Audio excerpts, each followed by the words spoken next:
Hi Mortgage Heroes, Andy Cruz here in Business Development, and this is Monday Mortgage Minute.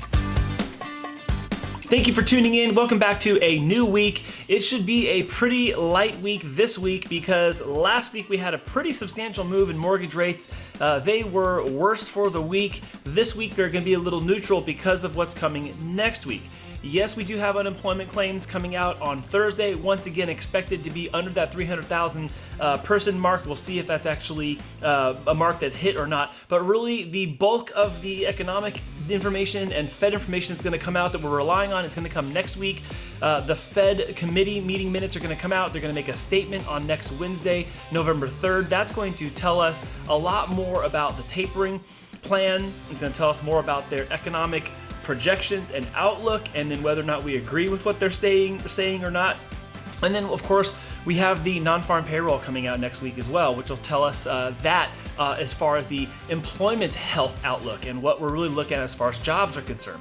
So the majority of things that are going to be market moving activities or information are going to come next week. We're licking our wounds a little bit from last week's bad moves on rates. We did get a little bit back after it was really bad there towards Thursday, but you know, I wouldn't hold your breath too long for trying to catch that low rate. If you happen to catch a low rate this week, that's great. If you happen to catch one next week, that's great too. But definitely don't want to be holding your breath for too long, seeing if the market's going to go in your favor, as most trends are going the other direction.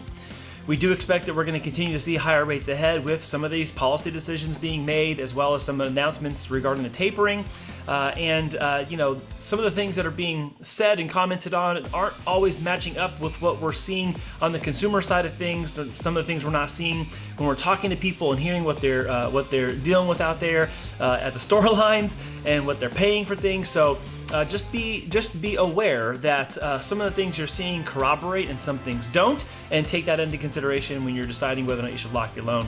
And lastly, I know we've been pushing this a lot, but if you have a situational refinance that you need to get done, either because you need to do cash out, debt consolidation, you need to take advantage of equity while it's at all-time highs and rates are still relatively low, any situation that would cause you to need to do your refinance, get that started now. There's still plenty of time between now and the end of the year to have that refinance done before we turn the page into 2022.